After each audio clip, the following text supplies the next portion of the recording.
বিকালের নাস্তা বা বাচ্চাদের টিফিন বলেন সবকিছুতেই কিন্তু জমে যাওয়ার মতো একটা রেসিপি আজকে আপনার সাথে শেয়ার করবাম, যেটা কিন্তু খুব টেস্টি আর বানাইতে খুব কম খরচ লাগে। ঘরে থাকা কিছু উপকরণ দিয়ে এটা কিন্তু খুব সহজে বানানো যায়। আসসালামু আলাইকুম, সবাই কেমন আছেন? আশা করতেছি ভালো আছেন। তো তার জন্য কিন্তু আমি একটা ডিম আর একটা আলু নিছি, এগুলো আমি সিদ্ধ করে নিছিলাম, নিয়ে এখন আমি ছিলাই নিতেছি। আলু আর ডিম ছিলানো হয়ে গেলে আমি 3 থেকে 4 পিস পাউরুটি নিচ্ছি, এটা আমি পানি দিয়ে ভিজায় রাখতেছি। পানি কিন্তু একেবারে ডুবাই রাখা যাইব না, জাস্ট অল্প পানি উপর দিয়ে ছিটা দিতে হইব। দেখেন আমি কেমনে দিতেছি, এমনি দিবেন। তারপর পাউরুটি গুলো আমি একটা সাইডে রাখা দিব। তারপর আমি একটা গ্রেটার দিয়ে আলুটা আর ডিমটা ভালো করে গ্রেট করে নিব। গ্রেটার দিয়ে গ্রেট করার কারণ হচ্ছে যখন আমি সবগুলো একসাথে মাখাবো তখন যেন সুবিধা হয়। তবে আপনারা চাইলে কিন্তু কাঁটা চামচ দিয়ে এটা করতে পারেন, তবে গ্রেটার দিয়ে গ্রেট করলে খুব সহজ হয়, এই জন্য আমি গ্রেটার দিয়ে গ্রেট করতেছি। তো আলুটা ডিমটা আমি গ্রেট করে নিচ্ছি, আমার এতটুকু হয়েছে। এখন আমি বাকি ইনগ্রিডিয়েন্টস গুলো নিয়ে নিব। এখানে একটা মাঝারি সাইজের পেঁয়াজ কুচি করে ফেলা নিয়ম,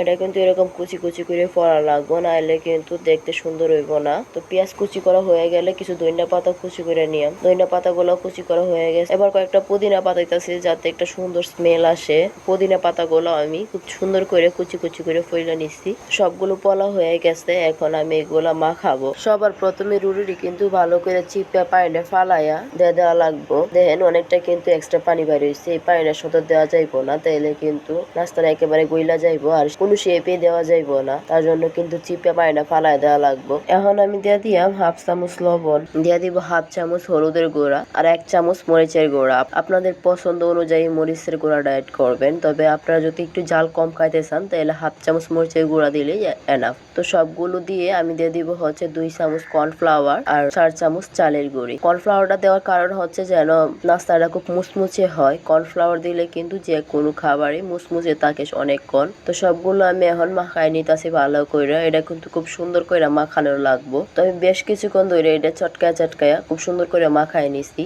তো মাখানো হয়ে গেলে আমি এটা একটা লম্বা রোল বানাই নিব। রোল বানানোর সময় কিন্তু অবশ্যই হাতের মধ্যে আর যেটা আমাদের রোল বানাবেন এটার মধ্যে একটু তেল মাখায় নেওয়া লাগবো, নাহলে কিন্তু লাইগা যাইবো। তো জাস্ট হাত দিয়ে এরকম করলে কিন্তু একটা লম্বা রোল হয়ে যাবে। তারপর আমি এইভাবে চাকুর সাহায্যে সাইড গুলাও সমান করে নিতেছি। আমি একটা চেটকা করে রোল বানাইছি, তবে আপনারা কিন্তু যে কোনো শেপ দিয়ে নাস্তাটা বানাইতে পারবেন। তো আমি এখন একটা চাকু দিয়ে এগুলো আমি একটু কাইটে নিব, এরকম ভাবে কাটতাছি। তবে আপনারা চাইলে কিন্তু এগুলো কুপি কাটার দিয়েও কাটতে পারেন। তো আমি এইভাবে কাইটে নিছি, নিয়ে এখন এগুলো ভাজার পালা। তার জন্য চুলে একটা কড়াই বসাই দিছি, দিয়ে দিচ্ছি অনেকটা পরিমাণে তেল। তেলটা কিন্তু বেশি পরিমাণে দেওয়া লাগবো যেন নাস্তাগুলা তেলের মধ্যে ডুইবা থাকে। তো তেলটা ভালো করে গরম হইলে আমি নাস্তাগুলোতে দিব, দিয়ে আমি উল্টা পাল্টা একেবারে লাল করে ভাজা নেওয়া লাগবো। তো যখন লাল করে ভাজা হয়ে যাইবো তখন কিন্তু এটা তুলে নেওয়া লাগবো। বাট আই এম সরি, আমার লাস্টের স্কিপটা ডিলিট হয়ে গেছে, তার জন্য আমি অ্যাড করতে পারি নাই। তারপরেও যদি আপনাদের ভিডিওটা ভালো লাগে তাহলে লাইক কমেন্ট শেয়ার করে